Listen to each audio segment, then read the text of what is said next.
Салам алейкум, хурметли милләттәштәр, хаумалы достар. Здравствуйте, уважаемые подписчики моего канала. 26 декабря 1991 года, 33 года назад, распался официально СССР. Большая огромная империя, которая была во много раз мощнее России сегодняшней, распалась как карточный домик, и никто не вышел ее защищать. Я уверен, что уже очень скоро наступит тот день, когда Россия точно так же распадется на десятки независимых государств, как когда-то СССР. Почему распадется? Потому что нас, народы России, коренные народы России, которые волею, вот этой вот московской волею были насильно согнаны в одно государство, ничего не объединяет с Москвой, с русскими, с русской культурой и так далее. Мы другие абсолютно. У нас другая культура, другой язык, другой менталитет. Мы внешне даже другие. И у нас есть свой путь развития. И пока находясь в составе этой империи, мы испытываем только беды, большие многочисленные беды. Мы много раз испытывали геноцид, проходил геноцид над нашим народом, репрессии, убийства, войны, которые не мы начинали, но нас гнали на эти войны, и мы умирали на этих войнах. И сегодня идет война, на которой опять гонят башкир.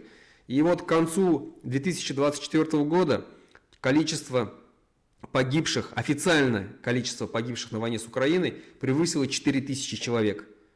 За этот год количество погибших увеличилось в 2 раза, потому что год начинался, если я не ошибаюсь, с 2000, а заканчивается с 4000. Это только официальные данные, а неофициальные еще больше.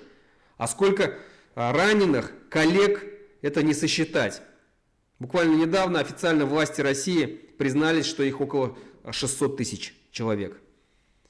Также надо сказать, что буквально 2 дня назад были вынесены приговоры по Баймакскому делу, очередные приговоры. И наших 5 ребят судили в Удмуртии, далеко от родины, потому что они боятся судить в Башкирии, Башкортостане, потому что знают, что народ может выйти, народ будет возмущаться.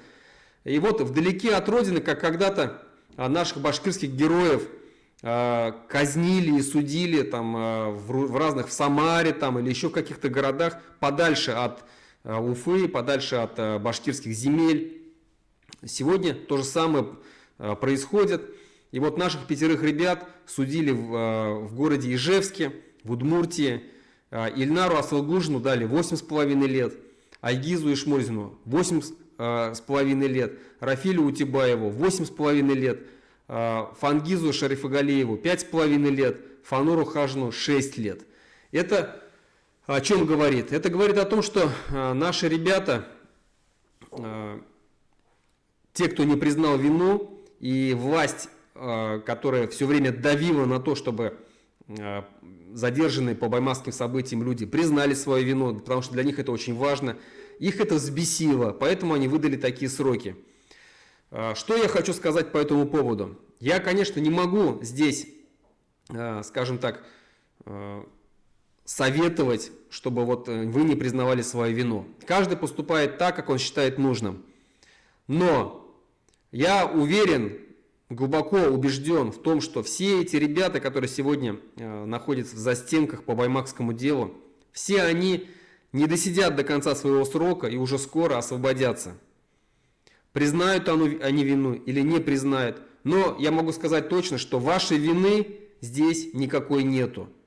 Вы герои для башкирского народа, которые когда-то, ну еще буквально год назад, да, можно сказать почти год назад, вышли в защиту своего башкира, яркого деятеля, башкирского национального деятеля Фаиля Алсынова. Вы вышли в защиту своего башкирского языка. Вы вышли в защиту своего достоинства. Вы проявили героизм.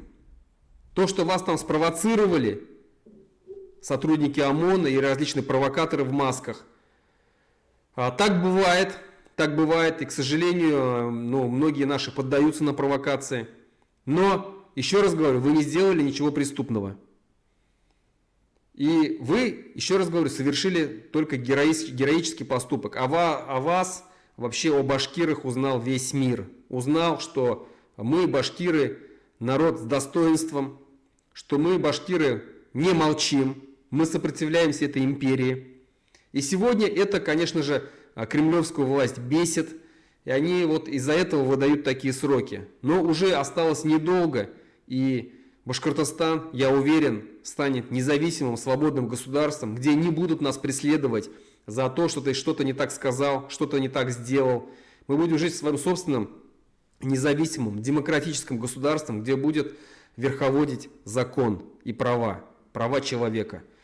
Поэтому, друзья, башкортар, не унываем. Следующий год, я уверен, будет более лучшим, чем этот год.